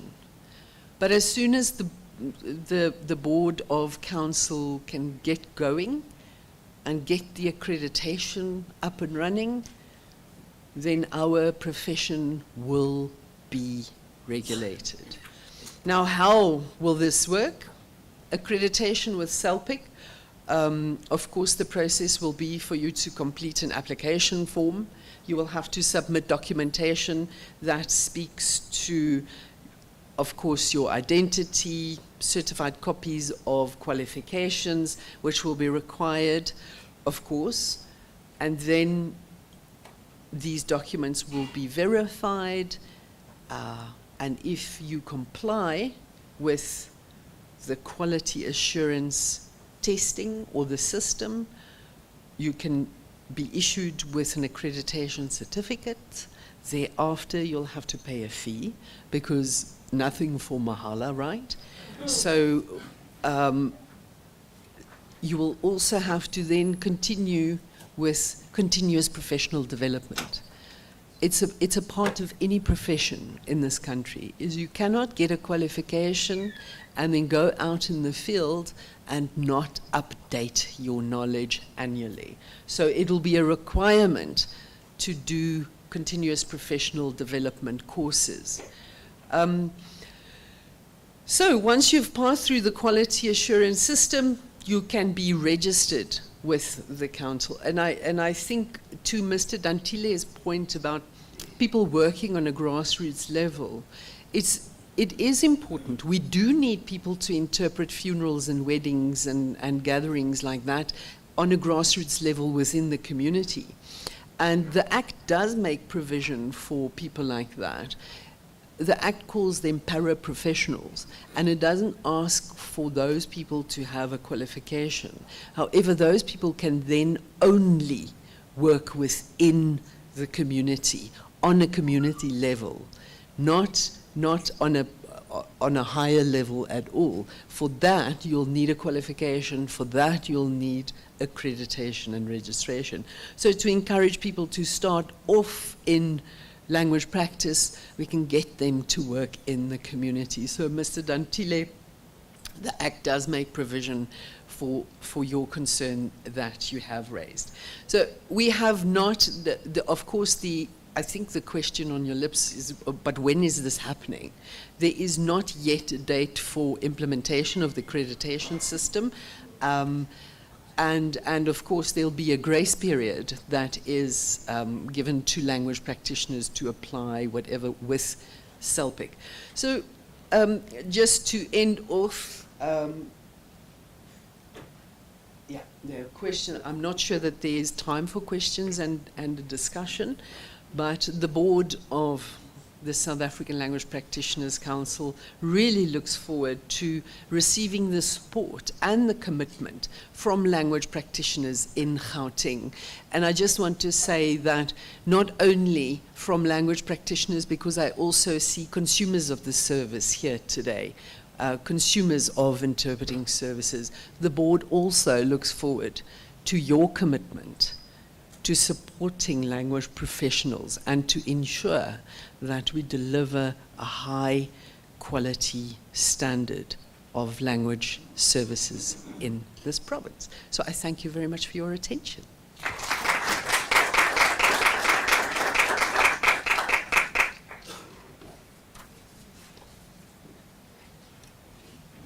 Roribuwa. What a great presentation. By show of hands, do we have some students here? You're there? Yeah, Nizwili angit. That's the route that the profession is taking. But it should assist, professions which have that particular accreditation in that manner, they tend to be protected, and the people who work in those professions tend to have even their livelihood protected by that particular legislation. So we move to the next, which is the relationship between SATI and language practitioners by Mr. Peter Mehwe.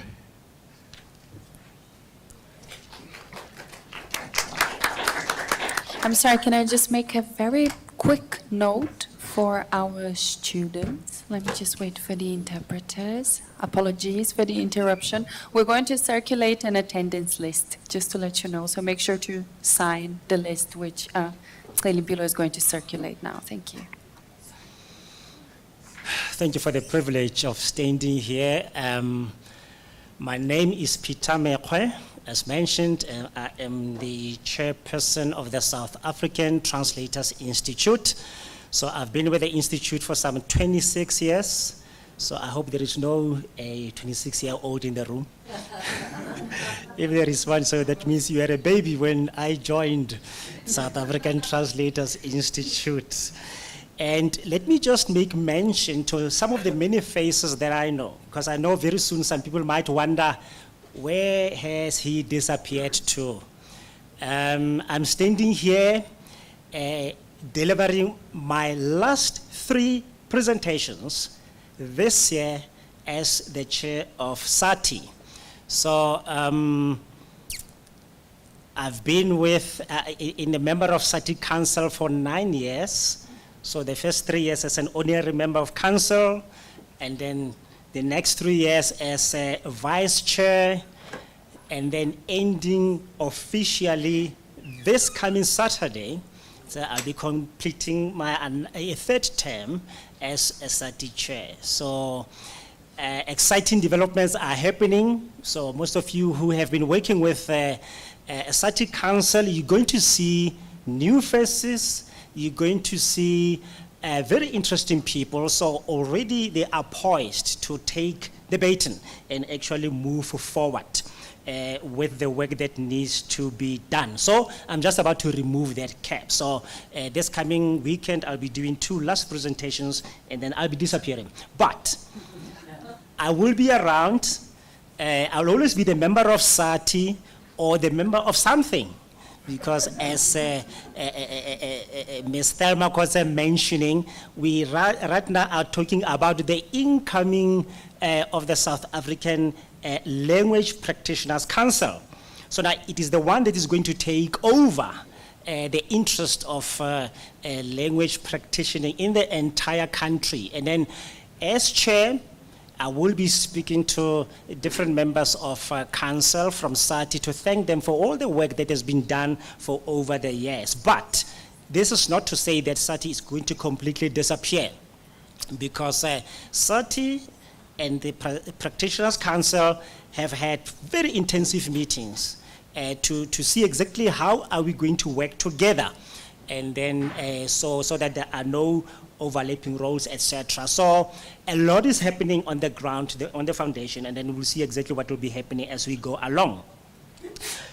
Let me confine myself to what I was told to come and speak about.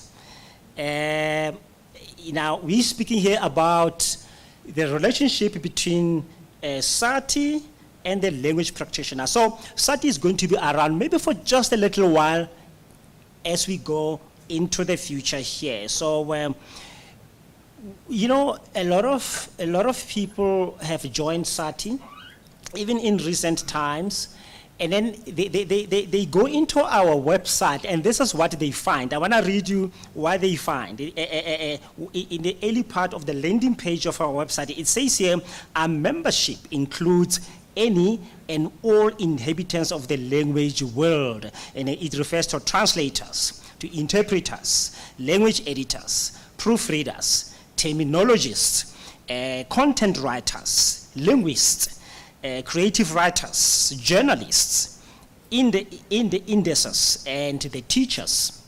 So they look at this, and some of them come to me, or they give me a call, and they say, wow. And they said, so this means that SATI is going to give us the jobs. Is it not so? Then I said, no, it's not going to be. Then they say, no, but why? You know, so the way it reads, the way they look at it, to them, it feels as if when they join SATI, they are going to have they're going to have a job full-time and practicing in these different categories that I just read. So we have to explain to those who have been around for a very long time, they know this, but now the many upcoming students, especially from the institutes of higher learning, so they come with this idea that joining SATI, it means you got a job. But now we need to explain to them to say that, look, SATI is not an employer.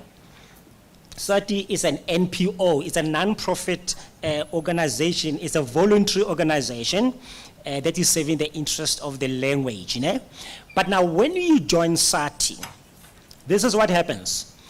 You have your name placed in SATI database, né? And then you have your photo right there in the database. And then you have your profile right there in your database, and our website allows you as a member to actually edit your profile online. So if new things are happening in your life, maybe you want to update your CV and things like that, you are the one who will log onto our website and actually update your profile. Make it what you want it to be, as attractive as it can, and it is going to be found when it is right there in the website. So now, what does this mean? It means that you've got a very fine relationship with SATI, in the sense that SATI is actually advertising you widely, because you are right there on the website. And why do we say that? Because we've got a number of requests almost every week, every month, throughout the year, where some big clients approach us, they approach SATI, and then they are looking for language practitioners to do some translations for them of certain documents. So these are translation users. They are very active. And whenever they need a translator, so they come to SATI. And then SATI then keeps them in touch with you. Things start developing right there. The website shows your language combination. So are you translating between English and Tswana, Venda, Tsonga, or whatever language, Xhosa, Zulu? So it shows all of those things. And then so clients are able to find these things when they go into our website. And then it also shows whether have you been accredited with SATI or you are not an accredited member, which is very, very important. So now, so that is why when we speak about editing your profile online on our site, so you would never get to have maybe executive director from SATI office or maybe a media officer asking for your CV or your profile or things like that. So there you have a full control of it. So now what we are doing to establish this good relationship with you, so we continue to encourage those who are joining SATI as members to also get their accreditation. You know, there are some who feel that they don't want to get any accreditation with SATI, probably for many various reasons. Some say that they just feel very comfortable to be just members, unaccredited members. But I wanted to just make mention of the fact that that works to their disadvantage, because all these clients that I'm talking about who come to seek for a language worker from SATI with the help of SATI, they almost always, they say, please give me an accredited member. That's what they always say. Please give me an accredited member. Do you know why? Well, they look for an accredited member and an accredited translator because they know that if you have been accredited, your ability as a translator has been thoroughly tested. So now, what we're doing in SATI, so yes, we have had the privilege of accrediting people. So they write a test, and thereafter, they are now going to write an exam. So the purpose of a test is to see if they can be able to handle this kind of exam, which they might have to do to be accredited. Because you see, what happens is that it does test your ability thoroughly. So for you to be given that accreditation. So now, the marking criteria that we have in SATI, from all the languages, including even sign language, now has been put together by communicating with the international language associations in different parts of the world. And then something has been put together as a rubric, how to actually set the exam and how to actually do the marking. Now, the marking of any exam is done on a double-blind basis. Two people who don't know each other, they don't know you, so they're gonna mark your exam. And then if it is a fail and a pass, then we have the third party who will make a final decision. And believe me, we try our level best to use markers who are very, very experienced in the industry, people who know exactly what they are doing. So now this marking criteria that we are using is internationally based, and then it has been endorsed by the International Federation of Translators, FET for short, because they know exactly how people are being accredited in any part of the world where an institute is a member nation to FET. So now that's what happens then. So when they are being to be accredited, we ascertain their competence in the industry. Now, let me tell you this. Somebody or some few, sometimes they give us a call in the office, they say, but now, look, I'm coming from the Institute of Higher Learning. I'm coming from VETS. I'm coming from this institute. And then they say, why must I be accredited? Because I'm a university graduate. Okay, now very interesting, isn't it? But now the point here is this. Let me make an illustration. Let's say somebody's going to Europe, and then he's going to be a footballer, a soccer star. He's going to one of the football academy, and then they put them into the class, and then they've got the reading material, they've got research, and then they lecture to them, is it not so? Later on, they take them out into the football pitch, and then they put some props around, and they kick that ball around, they take them back into the class, and they continue to lecture them how to become a soccer star in the world. Ne? Do you think they will take this person directly from class and put him into this big, nail-biting UEFA Champions League tournament, and they say play? Because you studied in the class. Now let's see how do you translate your studies into dribbling, into scoring, set pieces and things like that. Do you think this footballer is going to be that successful? No. But now they're going to take him and put him maybe into a second division of one of the mighty clubs that we have in the world. He must play some few times, maybe not even appearing on TV. And then they continue to mentor him until he becomes the best footballer. The next thing you're going to see him in the finals, maybe, of the UEFA Champions League. Because it was step by step for him to get to where he is not so? Now, it is exactly the same thing. When I graduate coming out of the Institute of Higher Learning, and now here I come, the client now gives me a mining document, close to 100 pages, and they say, please translate this thing, we need it very soon, etc., etc. So do you think you could comfortably go through it and give them the best copy they're looking for? Now, you got to give yourself time to be tested first to see whether are you fit to do things like this. And I'll tell you why. We take it very seriously with SATI because even some of us, I'll tell you the experience that I had very recently where I was given a mining document. It was very long. And then this client asked me to translate it. And then obviously I'm drawing from all the training that I've had. And then I'm doing it, and then I finish it. I'm very happy with it, and then I send it through to them. And then later on, 2 days later, then I get an email, and then they complaining. With just one sentence. It was just one complaint about one sentence. And now, obviously, they want this to be corrected before they can pay you.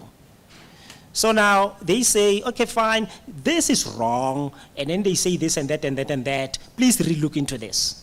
Then I sit down, and then I bring out all my resources again, and then I go through this. I could not say anything different. I still ended up with the very same phrases and meanings just as I did originally. Then I said, I don't know what they want me to say. Then I gave them the references of my sources. Then I said, tell me what you want me to say, because this is exactly what I said, and it doesn't look like it needs to be changed. So what I'm trying to say is that you must know what you are doing. You're going to have to know what you are doing. Accreditations and these exams and mentoring are going to help you to know what you are doing so that there are no comebacks. If there are any comebacks, you have a leg to stand on. So those are the blessings of not looking down of such like accreditations. It's a transition that one has to move into so that you can be very, very successful in your role. So that's what happens in this thing. So now we have seminars as SATI from time to time, and then one of the great relationships that you experience when we are attending these seminars is that sometimes when there is a registration fee. Now, as an accredited member, you get a discounted rate, if there is a need to do any payment for that, okay? And then also we have the continuous professional development, the webinars that we have, that we are doing in conjunction with some other organizations such as PEC, the Professional Editors Guild, and other stakeholders, and then so that they actually touch on all levels of expertise so that people who are in the language field can really be what we want them to be. So now, some of these continuous professional development that we had to keep some of them on hold recently. You know why? Because of the coming in of the South African Language Practitioners Council. So we didn't want to teach people things, and thereafter we go and make them unlearn some of the things. But of course, it looks like the road is still a little bit longer, and then what we're going to do is we still are going to go to the drawing board to see exactly, where are we now, and then we're going to do what is right. Let me conclude with this point. Thank you. I can see the time is up. Now, as SATI, we have come to realize that sometimes when the students come out of this institutes of higher learning ready to face the world, they usually come very ill-prepared for the labor market. And then so that's why we are creating opportunities to mentor them. So all those accreditations, all those exams, etc., are meant to make them well established into the industry. And then we want to assist them with some of the universities, the new council that we're still going to have a lot of discussions with. We are now planning what we call the SATI road trips to the universities. We're going to walk into the universities. We're going to mentor the students, making sure that when they come out, they are ready to hit the ground running. Well, thank you very much for this privilege. And then I think it was wonderful for me to be here, and then I enjoyed presenting. I had a lot to share with you, but I'm sure some of you, if you will have that privilege of listening in to our AGM that is happening this coming Saturday at 10, you will have even a lot more there, and maybe many of your questions will be answered. But thank you very much, Program Director.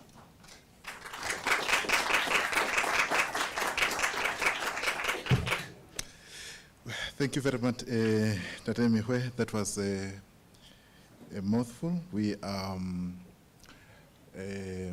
indebted to your time. Thank you.